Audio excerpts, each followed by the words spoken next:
Om Shanti. When I was reading the Murli today, I was thinking about a person who suddenly becomes aware that he has a big debt on his head. Okay, so he comes to know that he sometimes in the past took a big loan, and that settlement is coming up. And then all this while he was thinking that everything is going okay, but now suddenly he knows that he has to repay this big loan and he may not have enough money to repay it. Yes, so Baba also suddenly comes, and then we are facing these circumstances in the world, and we always thought that it's not my doing. Yes, it's something that other people are doing. So there is misery, there is sorrow, there is pain in the world, and we understand that there is a lot of suffering and lot of pain in the world, but we thought that it's got nothing to do with how I am conducting myself. It's about what's wrong with other people and how other people are behaving. That's what's causing this problem. And then Baba comes and Baba gives us the awareness of our 84, this journey of 84 births, and then he gives us the awareness of vices and virtues, and then we become aware that for 63 births we have been working under the influence of lust, ego, anger, attachment and greed, and thinking that it is normal and it is good behavior. Yes, so we did not even know. And I will tell you, there was these two women who had come to the center, and so I did not even talk about lust or anger. I just asked them, "Do you know that worry is counterproductive, and you shouldn't worry? And when you worry, you are actually creating a scene of what you don't want to happen." And then, as Einstein said, that your imagination is your preview to the future. So you're actually bringing that about. So when you're worrying, you are giving energy to the worst possible and making it happen. And you are prophesizing and you are thinking about things that might go wrong, and you are actually giving more power to them going wrong. So then that lady said, so those two women, they were in such a shock, and I could see that expression on the face, and they said, "Didi, but you know what? We worry from the time we open our eyes to the time we close our eyes in the day." And I've only learned how to worry, I think, because if I can't do anything about anything, I only worry. And when I worry, I feel that I'm helping it in some manner. When my child is late or he's not doing something, I only worry. And several times in the day, I say, "I'm so worried about this one, and I'm so worried about that one." And I think it's a good thing to get worried. So we had no awareness of how we are worrying and creating the energy of fear, or engaging in lust, which is actually killing the soul. So lust is like spiritual murder. So you are engaging in such body conscious activity that's killing your spiritual state altogether. So we didn't know about these vices, and suddenly when Baba comes, Baba says that 63 births every day you have incurred so much of karmic burden through by acting through these vices. Yes, and um, do you reflect on the knowledge enough to understand how much of karmic burden you have on you?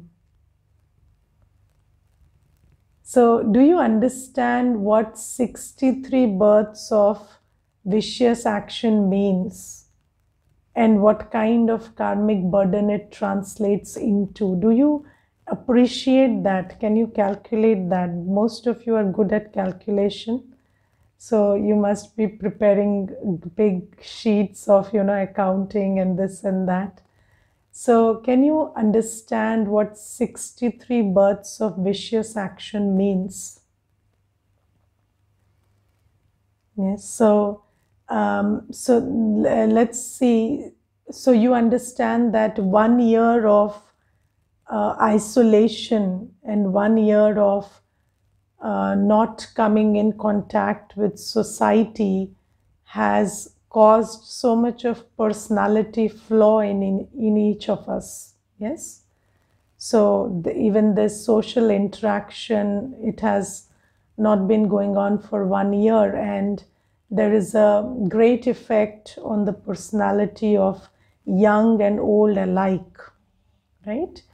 And do you understand that 63 births of continuous activity based on lust, anger, ego, attachment, and greed, what has it done to us? It has done so much to us that we cannot even believe we were pure one day. Or it is possible to be absolutely peaceful. It has done this kind of a damage to us.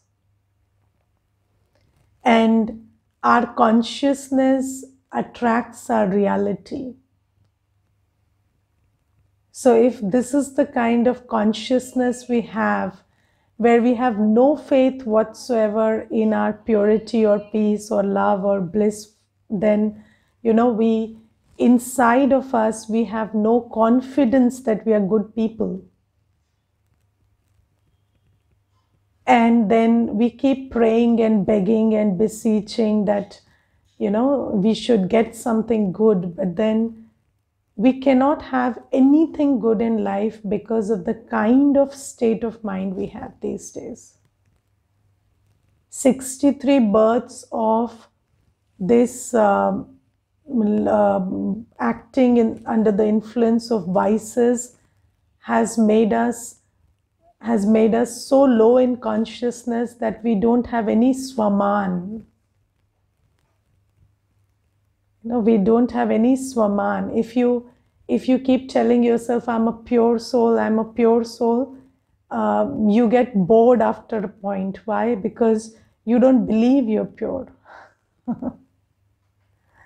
That's what's happening. So do you realize the kind of karmic burden we have on us? And then do you realize why so many things go wrong in one single day?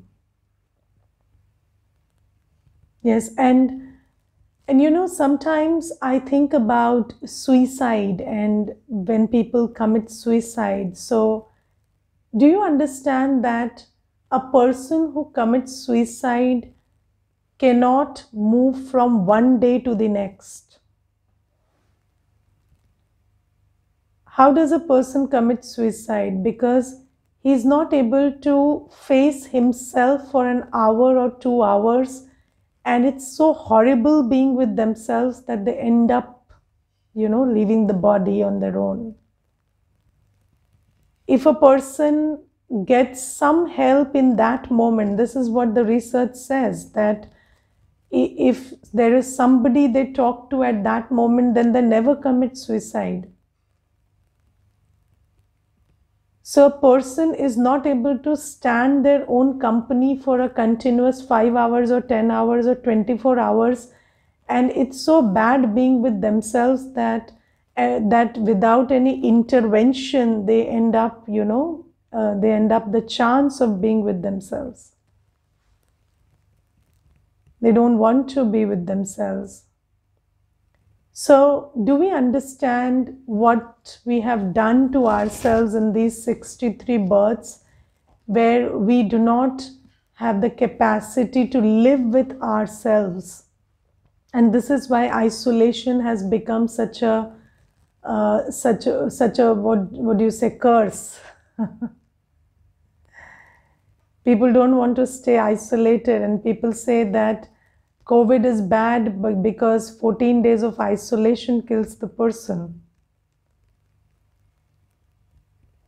Yes, so now what have we done to ourselves that we cannot live with ourselves, or the circumstances or the kind of relationships we have invited for ourselves according to the karma we have done are making life so miserable?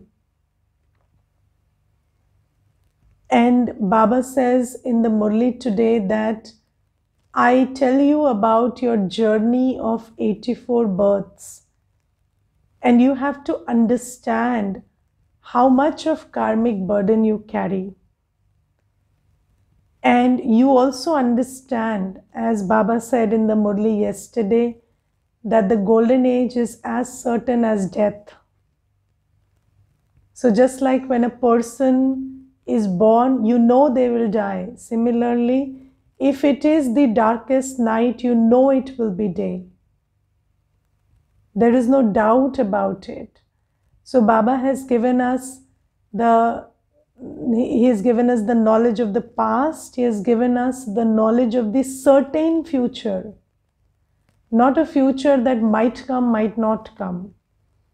He has given us the knowledge of a certain future, but then He has also given us the accurate knowledge of what we need to do right now to be there. Yes, and we cannot go about just, behaving impulsively right now. We have to keep this knowledge in our awareness and not keep asking why, how, when, what, like we kept doing earlier. Whenever we are in trouble, what do? We keep blaming, we keep accusing, we keep questioning. But Baba says, no, I've given you the knowledge and you understand that everything is as it ought to be according to the karma you've done. And then what do? You accumulate enough spiritual power now so that you settle that whole karmic burden of 63 births, and it's a big task. Yes, so now there will be a period where all these karmic settlements will come up one after the other. And just like you need to accumulate a lot of money to pay back your bad debts, so you also have to accumulate a lot of spiritual currency to pay back these debts that are coming up every day. And Baba says you have to pay a lot of attention to your spiritual earning and building a state of soul consciousness. And if you're not paying attention to that, then these debts will cause you a lot of tension. Yes, and if you want to sail smooth through this whole process of karmic settlement, then you have to accumulate a lot of spiritual currency that will pay back these debts. So do you pay attention to your accumulation of spiritual energy? Do you pay attention to yoga? Do you pay attention to punya karma? Are you paying attention to all of that? Yes, because if we are not paying attention, we have not understood what Baba is trying to tell us.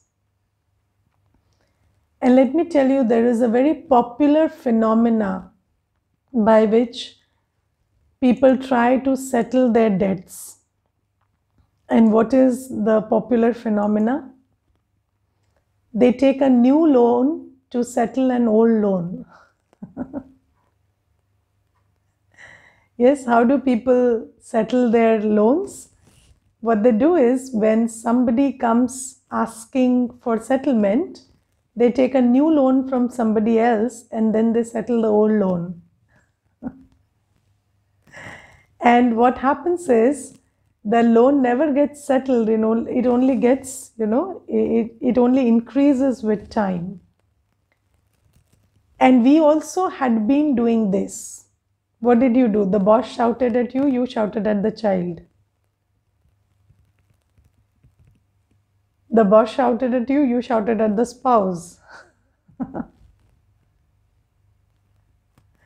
Yes, you get anger from somewhere, you give anger somewhere else. Or you engage in greed. Somebody hurts your ego, you try to fill that with a lot of money. Yes, you say, I will show that person how rich I am, and then they will bow down in front of me. So, this is the way we kept settling our past, not even settling, we kept thinking that we are dealing with what's coming up. So, if we faced an unfavorable situation or an unfavorable behavior, now there are people who face difficulties in relationships, and then what they do is they take to some addictive habit, whether it is based on lust or sensual pleasure or alcohol or something of that kind. And then this is the way they try to deal with relationship issues or money issues. So Baba says, if you are facing any trouble with regard to, which comes in the form of unfavorable situations. What is unfavorable situations? No good relationships. When there are circumstances where you don't have enough money, there is not good physical health. I will tell you one thing, I knew this person and he was in a relationship with a woman, and then this person had a very bad accident, and he lost his one leg in that accident, and then the woman he had a relationship with was no longer interested in getting married to this fellow, and then he was confined to bed for I think 7 to 8 months, and he could only barely walk after that, and it was a time of great physical pain and also emotional pain and other stuff. And then he started having cigarettes and alcohol, and then it only got worse. And now he has reached a place where there is no hope for return. So if there is one situation which comes up and you deal with it the wrong way, then you will not be able to turn that situation, you will make it worse. And this is not the way you approach a situation which is difficult. But then I cannot say this is not the way, because this is the way according to the power and the kind of understanding they have accumulated for themselves. So if you don't know better, how will you do better? If you don't have better, how will you invest better? So Baba is giving us the knowledge that you don't pay an old loan by taking a new loan, which is you don't address a difficult situation by engaging in some form of vice. So, but then even when we have the knowledge, are we able to deal with a situation which is of this kind by through the accumulated power of spiritual strength that we have accumulated, or we don't have enough and then we resort to those same old ways? Yes, so I know somebody who is a mental health expert, and do you know how they deal with their own stress? A mental health expert, and they give advice to everybody, and then they deal with their own stress by watching Netflix for 10, 12 hours at a stretch. So whenever that person is stressed, what they are doing is they are watching, they are binge watching for 10, 12 hours. And then I asked that person, so do you think that as a mental health expert, you will recommend that to a person who is under stress? So would you recommend binge watching to a person who is under stress? So they said absolutely not, because that's too much of bizarre information which is triggering all the wrong points, and then it is making you an addict, and it is messing up with your mind and your imagination. So I said, then why do you do it for yourself? Then she said, I don't know better. I don't know better, sister. I don't have the strength to do better.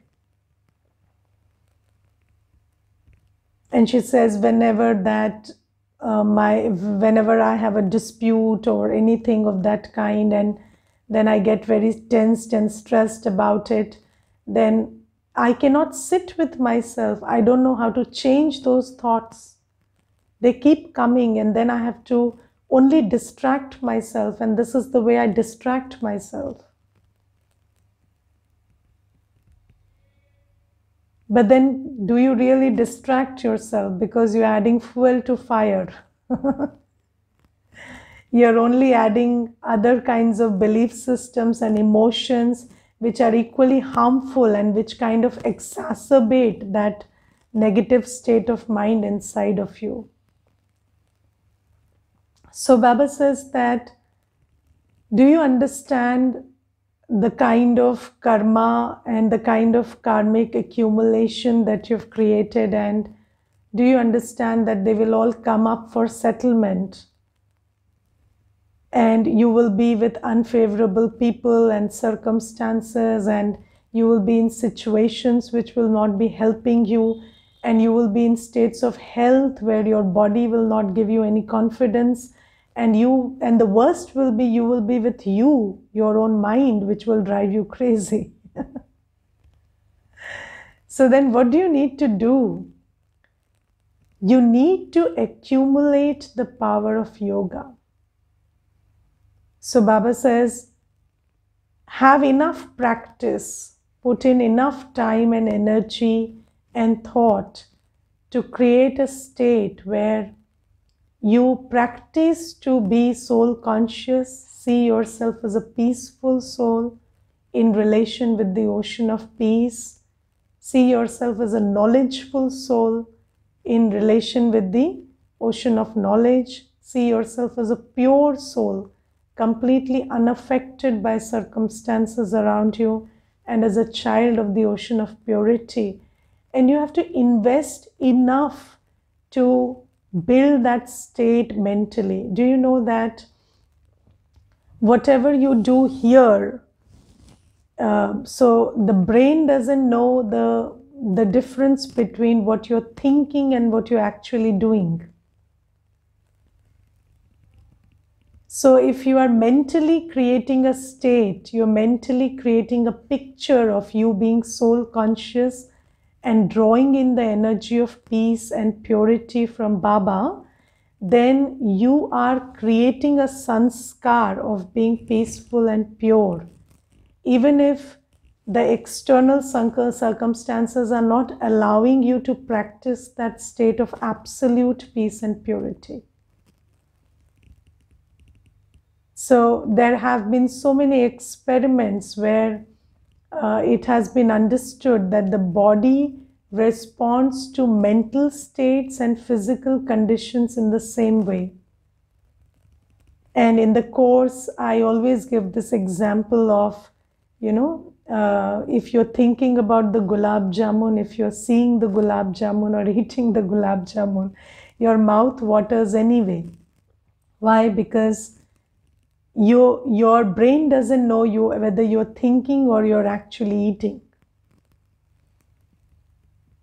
So Baba says you have to spend hours together practicing this mental state where you're soul conscious and drawing in the light of peace and purity, and stabilize yourself in that essential state where you're peaceful and pure and loveful and knowledgeful. So create a picture of doing everything in a knowledgeful way, in a self-aware and in the awareness of the drama and knowledge, where you are performing every action, right from getting up to sleeping. Every action is performed in a knowledgeful way. Create a picture of that. Try to understand that. And then it'll become very easy to put that into execution. And then Baba says, first thing is you practice it on the inside. Second thing is you practice it on the outside. That is, you first create a state of mind with the practice of meditation, and then you take care that it translates into how you talk and behave also. And then Baba says, when you're trying to create a pure and peaceful state of being, then you should stay away from things that are otherwise, which is don't engage in lust, anger, ego, attachment, and greed in the external world. Drink nectar, leave poison. So don't consume that which is vicious. Even if you have been addicted to it for pleasure until now, don't consume that which is vicious anymore. Because that is just, that is like any addiction which gives you temporary relief and long-term pain. So don't engage in lustful activity. Don't engage in boosting your ego for some time. Don't engage in, crying on somebody's shoulder and taking temporary relief. Don't engage in making money, a kind of crutch for your self-esteem. Don't engage in those things. Baba says, drink nectar, leave poison. And only when we have done this long enough will we come to a place where for the next 2500 years there will be only happiness. But we need to have patience. And in the Murli today, Baba underlines two qualities: patience and tolerance. Patience and tolerance. What is patience? Baba says it's not going to happen in one day. Satyug cannot be created in one day. 63 births of karmic accounts cannot be finished in one day. So you have to have patience. You have to live in this kind of a world for a while. And what is patience? Patience has a very good definition. Patience is waiting with positivity. So you have to wait. You know that good times are not coming today, but they are coming. So you have to have a lot of patience, you have to make a lot of effort, and you also have to have a lot of tolerance. Because all those 63 births of karmic settlement that come up for settlement, they are not going to be very smooth. So there will be assaults, physical, mental, all kind of assaults. But you should know that it's there, but it's nothing that you can't deal with. And what I have understood from this journey is, What makes life very miserable is your expectation that everything and everyone should be favorable. We have this bizarre relationship with adversity where we just resist it. We think that adversity is not supposed to happen and everyone and everything is supposed to be favorable. But Baba says, no, it's not supposed to be like that. Now that you understand that there is 63 births of karmic burden, there will be a lot of adversities. There'll be adversities from behaviors, there'll be adversities from circumstances, from physical health. There'll be a lot of these things. But you should know that you have the power to deal with that adversity. And what is that power? The power is tolerance. And Baba says, pull up your tolerance. Pull up your tolerance and tell yourself that this can't kill me. Somebody saying some bad words is not going to kill me. Somebody defaming me is not going to kill me, is it? Am I that weak? One little illness in the body is not going to kill me. Okay, so pull up your power of tolerance. And Baba says, even if somebody is beating you up, just call out with your heart, Shiv Baba. And with Shiv Baba, you're more powerful than whatever is happening around you. But don't get beaten up for the wrong reason, get beaten up for the right reason. So Baba says, get beaten up because you want to stay pure, because you want to do as Baba says. And then there is no problem in getting beaten up also, because Baba will give you the power where they get tired of beating you up, but you don't get tired of sticking to what you want to do. And do you know that truth is very powerful, but the ones who are on the side of truth are sometimes so weak that truth cannot stand for itself.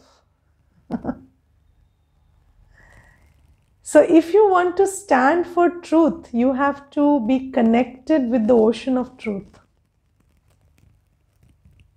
Only then you will be so stable that the truth can survive. Yes, if somebody does not believe in you, don't start doubting your own truth. You have to persevere. Even if somebody doesn't believe in you, doesn't support you, you know that what you're doing is true and it's in alignment with what Baba says, then you have to tolerate and persevere. And then the truth will see the light of the day. So Baba is giving us so much of education about why what's going on is going on and how you need to deal with it and what is the importance of the accumulation of spiritual power and how much attention you should pay to your yoga and your punya karma, because that's the only way you settle your past karmic debt. And then the importance of patience and tolerance. Whenever you are in life, you're going about life, take these two companions with you, patience and tolerance. Don't leave them behind. You will need them every step of the way. Never say, I can't tolerate. You have tolerance as your friend. You can tolerate everything and anything that comes your way. And you have a lot of patience. You never lose hope. You're always positive about what's going to happen. That's patience. And Baba gives us this patience and he says that Satyug is definitely coming. So never think that this happened, so Satyug is not coming. So Baba says, always know that Satyug is coming and these days are numbered. So these days of pain and suffering are numbered. So move with that hope, move with that patience, and move with this incredible strength called tolerance that you have. And many things, many difficult things will come your way, but you are stronger than that. And so that's never a problem. So this is Baba's Murli today. I will read out a little to you. So Baba says, in the essence, sweet children, continue to remove rubbish from your souls with remembrance. Only when souls become completely pure can they return home. Okay, so until and unless we do the work of finishing our 63 births of rubbish through remembrance, we cannot go home. So until then, we'll have to persevere. So this is why Baba says, pay attention to that. The question is, by following which of the Father's directions do you children benefit in this last birth? So Baba says, sweet children, claim your full inheritance from the Father in this last birth. Don't allow your intellects to wander outside.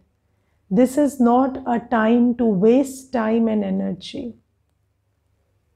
Yes, you have to claim your full inheritance. Every second should be spent in creating a yogic, pure and serviceable self out of yourself. Okay, so every second should be spent in, either practicing yoga or doing yoga. Either practicing purity or doing pure karma. Either enabling yourself so that you can become serviceable or doing service of others. So Baba says, this is not a time when you allow your thought and time and energy to go to waste and you allow your intellect to wander outside. What is outside? The internet, the TV, gossip, this, that? No. You don't have that kind of time. You can't afford these wasteful activities. So Baba says, don't allow your intellects to wander outside. Renounce poison and drink nectar. It is only in this last birth that you have to finish your habits of 63 births. Therefore, make effort day and night and become soul conscious. So make effort day and night and become soul conscious. Okay. Om Shanti. Now there is a slogan, and let you read the Murli for yourself, and that you have to do every day. Don't think this is a substitute for the Murli. So go through the Murli, go through what Shiv Baba, the Supreme Teacher, is trying to tell you. And the slogan today is, to take on a responsibility means to claim a right to extra blessings. So you know that there are some who follow the one who takes on the responsibility, and there are some who take on the responsibility. Yes, so when you take on a responsibility, you earn extra blessings from Baba. Yes, so you see, the center is doing so many activities. Yes, and there is so much of tasks that Baba is conducting through his centers. And the center has so many requirements. Yes, there is physical, financial, there is technical, there is so much of help that one needs in the center. So if you are capable enough to take one single responsibility also, yes, so if somebody can just come forward and say, okay, I'm not able to pay the full rent, it's too much, but I can pay the electricity bill. I can pay the water bill or the internet bill, yes, or I could help with some technical know-how every month. Okay, so these are the ways in which you take up responsibility. And when somebody takes up the responsibility, then he earns extra blessings. Because do you understand, he has taken up the responsibility of a piece of Baba's work. And if somebody is doing your work, you take care of them, do you not? Yes, you take care of your workers, don't you? And if you're doing Baba's work, he'll take care of you. That earns extra blessings. So just see if you could take one responsibility forever. So that's a very good way to go about life. So that's the kind of blessings that taking up the responsibility of God's task, where so many souls are being spiritually, physically, mentally nurtured. If you take up one responsibility in this task, you become the source of a lot of blessings. Om Shanti.